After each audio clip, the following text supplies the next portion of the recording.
Good morning all students. कक्षा 8 की subject विज्ञान विषय में हम लेसन नंबर 2 सूक्ष्म जीव और मित्र एवं शत्रु कैसे होते हैं उसके बारे में पढ़ रहे थे। हमने पहले वाले टॉपिक में सूक्ष्म जीव क्या होते हैं, सूक्ष्म जीव की क्या पढ़ी, परिभाषा पढ़ी। ठीक, सूक्ष्म जीवों का हमने प्रकार पढ़े। प्रकार के बाद में हम उनका आवास, वो कहाँ रहते हैं, उनके बारे में जानकारी ली। उसके बाद में हमने सूक्ष्म जीव के आवास के बाद में एक कोशिकीय और बहुकोशिकीय जीवों के बारे में पढ़ा। जो भी बैक्टीरिया या सूक्ष्म जीव होते हैं वह खानेवास करते हैं। एक कोश के जीवों के उदाहरण क्या हैं, बहुकोश के जीवों के उदाहरण क्या हैं, इनके बारे में पढ़ा था। दोनों में अंतर समझा था। और वायरस क्या होता है, वायरस के बारे में, वायरस कैसा होता है, उसकी स्ट्रक्चर क्या होती है, कैसे वृद्धि करता है।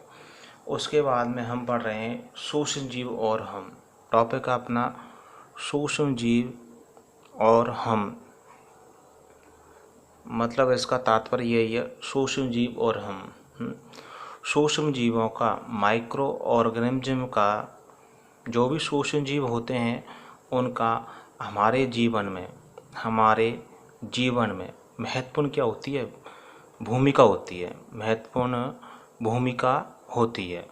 मतलब सूक्ष्म जीवों की हमारे जीवन में क्या महत्वपूर्ण भूमिका होती है। ठीक, इनमें से तो कुछ तो क्या होते हैं, लाभदायक होते हैं, और कुछ क्या होते हैं, हानिकारक होते हैं। ठीक, कुछ लाभदायक होंगे तो कुछ क्या होंगे, हानिकारक होते हैं। तो सूक्ष्म जीव लाभ के साथ साथ हमें हानि भी पहुंचाते हैं। हानिकारक तथा जीवों के रोग कारक आते हैं। हानिकारक में क्या होंगे, जीवों में क्या रोग फैलाएंगे, रोग से क्या होगा, हमारे जीवन में हानि होगी। ठीक, अब पहले पढ़ते हैं मित्र कैसे हैं सूक्ष्म जीव। अपन के मित्रवत सूक्ष्म जीव, मित्रवत सूक्ष्म जीव कैसे होते हैं। ठीक, हमने देखा कि मिट्टी में जो हुमस की मात्रा में जो वृद्धि करते हैं सूक्ष्म जीव, उसकी उर्वरक क्षमता, उपजाऊपन को बढ़ाते हैं। तो वो हमारे क्या सूक्ष्म जीव क्या हुए, मित्र हुए। ठीक, सूक्ष्म जीव, सूक्ष्म जीव, सूक्ष्म जो जीव होते हैं वह विभिन्न कार्यों में उपयोग किए जाते हैं। जो सूक्ष्म जीव होते हैं वे विभिन्न कार्यों में क्या उपयोग किए जाते हैं। ठीक, इनका उपयोग, सूक्ष्म जीवों का उपयोग दही, ब्रेड व केक बनाने में इनका उपयोग किया जाता है। मतलब सूक्ष्म जीवों का विभिन्न कार्यों में क्या किया जाता है, उपयोग किया जाता है। इनका उपयोग दही, ब्रेड व केक बनाने में इनका उपयोग किया जाता है। सूक्ष्म जीवों का उपयोग दही, ब्रेड, केक आदि बनाने में किया जाता है। ठीक, अब इसके बाद में प्राचीन काल में सूक्ष्म जीवों का उपयोग, प्राचीन जो काल है उसमें सूक्ष्म जीवों का उपयोग, प्राचीन काल में सूक्ष्म जीवों का उपयोग एल्कोहल बनाने में किया जाता था। एल्कोहल मतलब शराब बनाने में किया जाता था।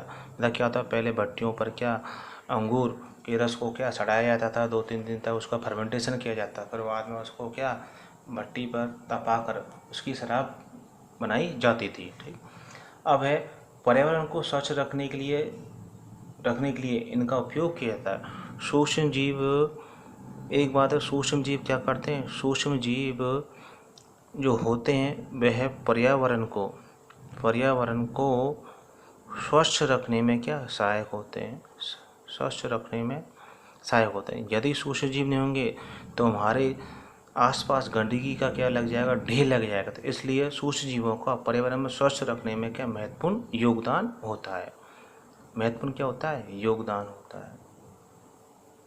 और है ना, जैसे उदाहरण के लिए कार्बनिक अपशिष्ट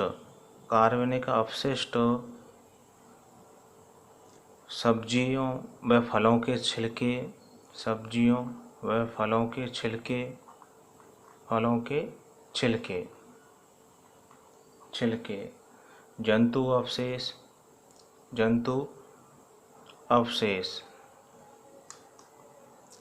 जंतु अवशेष, विष्ठा, मल, विष्ठा क्या होता है? मल, मल, आदि का, आदि का अपघटन, आदि का अपघटन कौन करते हैं? सूक्ष्म जीवों द्वारा या जीवाणुओं द्वारा, बैक्टीरिया द्वारा क्या किया जाता है। तो इस प्रकार ये सूक्ष्म हमारे क्या हुए? मित्र हुए।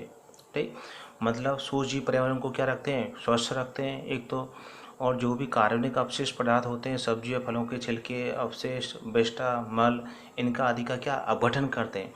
अपघटन करने वाले के जीवन होते हैं जो हमारे लिए क्या लाभदायक होते हैं, पर्यावरण को स्वच्छ रखते हैं। ठीक, और हानि रहित पदार्थ बनते हैं, और इनसे क्या हानि रहित पदार्थ बनते हैं, हानि रहित पदार्थ बनते हैं। ठीक, जीवाणुओं का उपयोग, जीवाणुओं का, बैक्टीरिया का उपयोग, जीवाणुओं का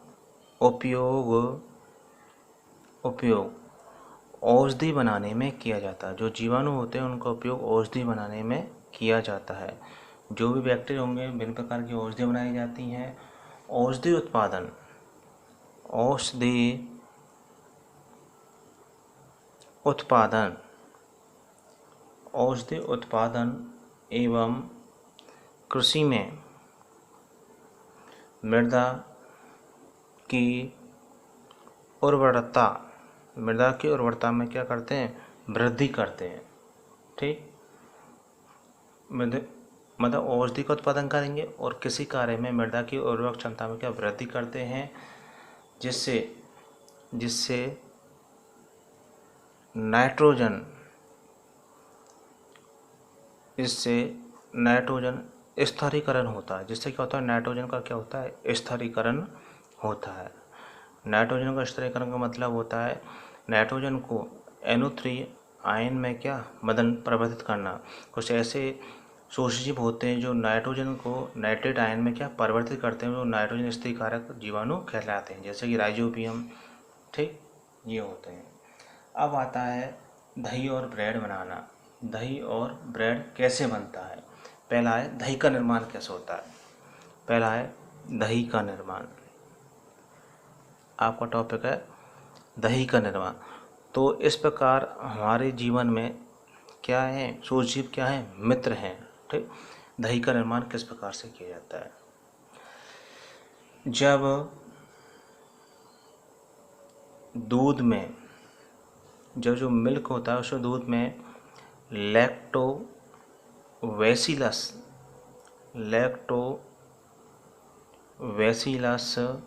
लैक्टाई, लैक्टोबैसिलस लैक्टाई नाम का जीवाणु डाला जाता है। मतलब जब दूध में क्या लैक्टोबैसिलस लैक्टाई नाम का क्या जीवाणु डाला जाता है, तो ये जीवाणु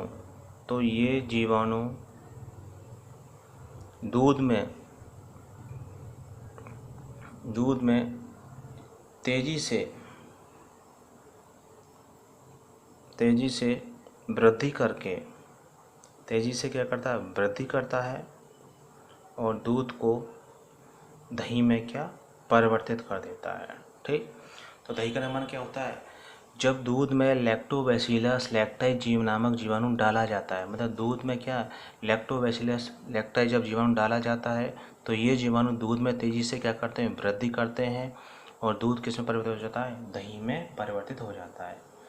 दूध में अनेक सूक्ष्मजीव पाए जाते हैं। मुख्य रूप से सूक्ष्मजीव कौन सा पाया जाता है? लैक्टोबैसिलस लैक्टाई जीवाणु पाया जाता है, जो कि दूध को क्या इसमें दही में चेंज कर देता है, जो दूध को दही में चेंज कर देता है, वह दूध में जनन कर उसको दही में परिवर्तित कर देता है।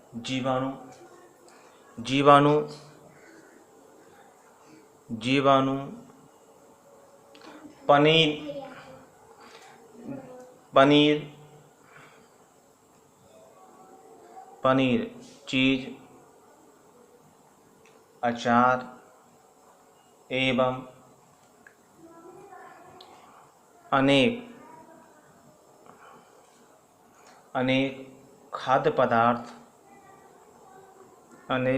पदार्थों के उत्पादन में सहायक होता है। मतलब जो जीवाणु होते हैं पनीर, अचार, अनेक खाद्य पदार्थों के उत्पादन में क्या सहायक होते हैं। ठीक, सहायक होते हैं। अब जो जीवाणु होता है वह ईस्ट, चावल के आटे में किण्वन में क्या है सहायक होता है। जीवाणु जो होते हैं वह जीवाणु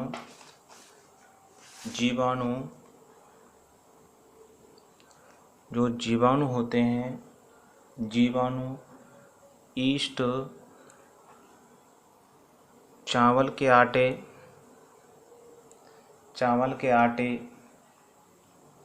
के किण्वन में सहायक होते हैं।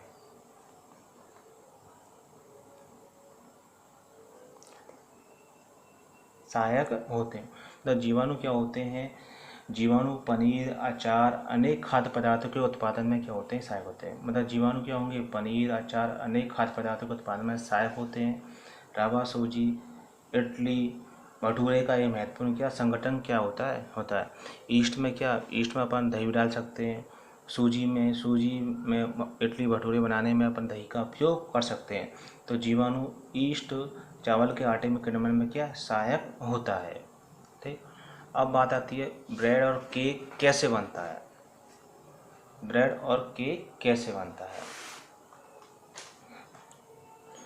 और केक बनाना। बात आती है ब्रेड केक व पेस्ट्री कैसे बनाते हैं। मुख्य प्रश्न आता है ब्रेड पेस्ट्री कैसे बनाते हैं। आंसर है इसका, जब आटे तथा मैदा में थोड़ी चीनी व जल एवं ईस्ट नामक कवक मिलाकर, मतलब ब्रेड केक पेस्ट्री कैसे बनता है जब आटे तथा मैदा में अपन थोड़ी सी क्या डालते हैं, चीनी डालते हैं। ठीक, जैसे अपन ने ये प्याली ली, इस प्याली में क्या आटा या नमक मैदा डाल दिया। ठीक, मैदा डाल दिया। ठीक, ये क्या ईस्ट पाउडर है। एक प्याली में अपन ने ईस्ट मैदा डाल दिया, पानी मिलाकर उसमें, मतलब आटे और मैदा में थोड़ी सी चीनी और जल मिलाकर ईस्ट नामक कवक मिलाकर उसमें क्या डाल दिया। ठीक, अब डालने पर देखो क्या होता है, ईस्ट नामक जो कवक होता है, ईस्ट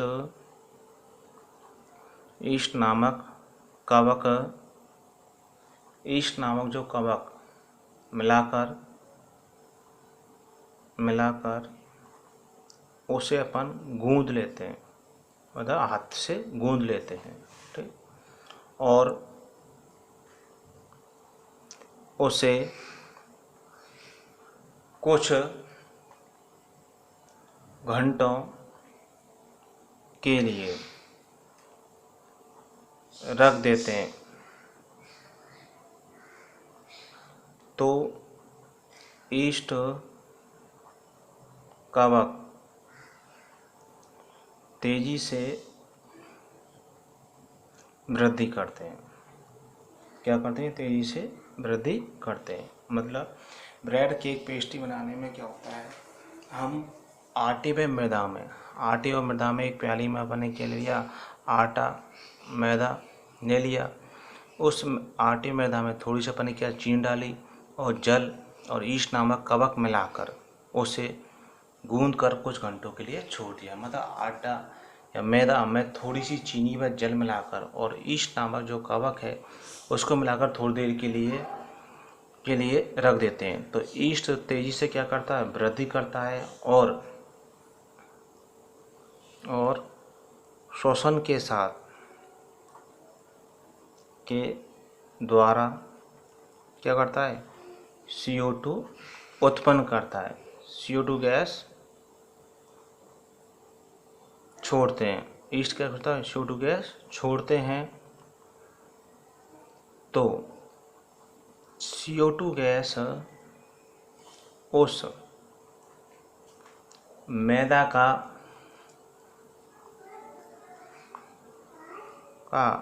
आयतन बढ़ा देते हैं। मतलब उसको आटे को गूंद कर मैंने थोड़ी देर के लिए छोड़ दिया तो ईस्ट का जो आटा है वह क्या करेगा, तेज श्वसन के द्वारा CO2 गैस छोड़ेंगे तो CO2 के द्वारा उस मैदा के आयतन में क्या होगा, बढ़ जाएगा। जैसे अपन किसी आटे में पानी मिलाकर गूंद कर उसको थोड़ी देर के लिए छोड़ देते हैं तो उसका आयतन क्या हो जाता है, बढ़ जाता है। अपने घरों में अपन आटा हुआ मैदा लगा कर उसको छोड़ देते हैं पानी में लगाकर तो उसका आयतन क्या होता है, बढ़ जाता है। तो ऐसे ही ईस्ट पाउडर में कवक मिलाकर मैदे में अपन उसको छोड़ दिया तो उसका क्या श्वसन का CO2 गैस क्या बाहर निकलती है तो उसका आयतन क्या हो जाता है, बढ़ जाता है। आयतन जब बढ़ जाएगा तो मैदा का आटा क्या हो जाता है, मैदा का आटा फूल जाता है। मैदा का आटा जब फूल जाता है, ठीक, फूल जाता है और उसकी क्या करते हैं, फूल जाता है और अब उसकी सुंदर कटिंग करके ब्रेड, केक और पेस्ट्री बनाई जाती है। ठीक, मतलब दोबारा देखते हैं। सर्वप्रथम हमने क्या करा, आटे तथा मैदा में थोड़ी सी क्या चीनी व जल व ईस्ट नामक कवक मिलाकर, मतलब आटा और मैदा में थोड़ी सी जल व चीनी मिलाकर एवं ईस्ट नामक जो कवक मिलाकर उसे गूंद कर थोड़ी देर के लिए रख देते, कुछ घंटों के लिए उसे क्या रख देते हैं। अब ईस्ट कवक तेजी से क्या करता है, वृद्धि करता है और श्वसन की तरह क्या उत्पन्न छोड़ता है, CO2। अब जब मैदा गूंद के रखा तो उसमें श्वसन का CO2 गैस क्या बाहर निकलेगी। अब CO2 गैस बाहर निकली तो मैदा का आयतन क्या होगा, बढ़ जाएगा। अब मैदा का आयतन बढ़ने से मैदा का आटा क्या फूल जाता है, फिर बाद में उसकी सुंदर कटिंग करके उसका रूप दे दिया जाता है। ब्रेड में, केक में, पेस्ट्री में आदि में उसका रूप दे दिया जाता है। ठीक, यह बेकिंग उद्योग जो ब्रेड बनाने में, यह बेकिंग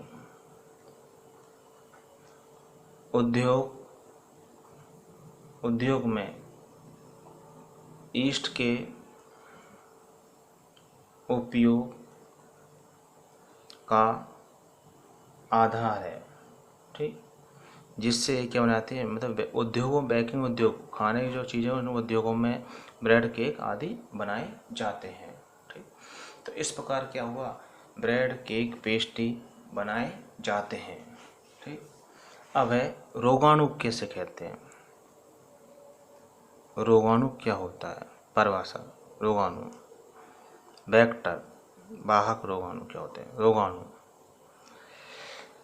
जंतुओं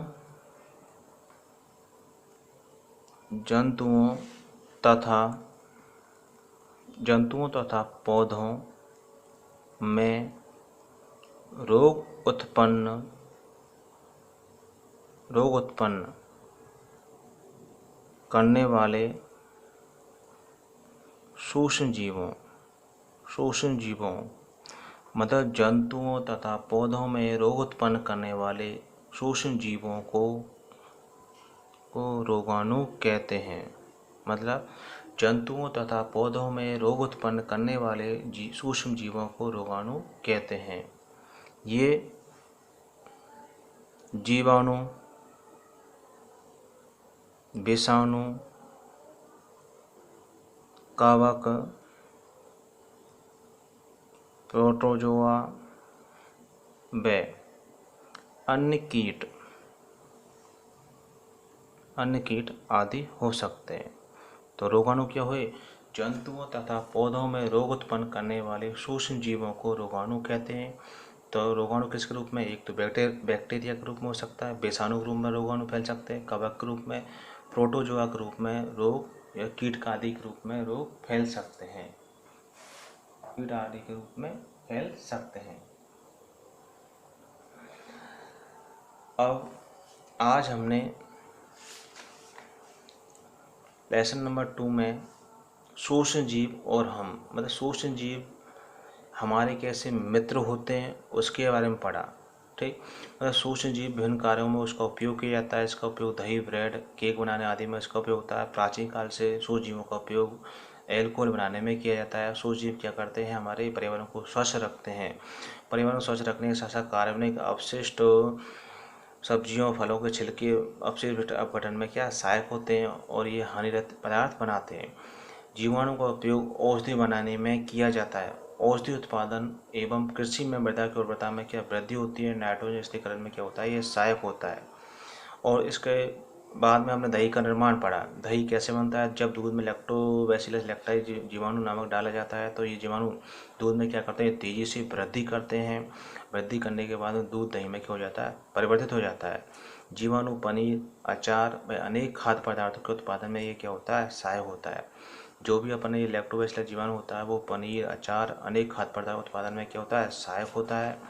उसके बाद में हमने ब्रेड, केक, पेस्ट्री कैसे बनाई जाती है उसके बारे में पढ़ा था। फिर एक परिभाषा पढ़ी, रोगाणु क्या होते हैं। जंतुओं तथा पौधों में रोग उत्पन्न करने वाले सूक्ष्म जीवों को अपन रोगाणु, जीवाणु या रोगाणु कहते हैं। मतलब जंतुओं तथा पौधों में जो रोग उत्पन्न करते हैं सूक्ष्म जीव, उसको अपन क्या? रोगाणु कहते हैं।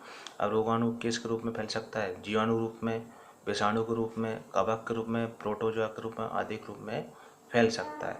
तो इस प्रकार हम आज के लिए 2-3 टॉपिक पढ़े। अपन ने सूक्ष्म मित्र कैसे होते हैं, ठीक, दही का निर्माण कैसे होता है, ब्रेड केक आदि कैसे बनाए जाते हैं। जो भी पढ़ाई संबंधित प्रॉब्लम हो तो अपन उसको फ़ोन से बात करके अपना सकते हैं। Thank you.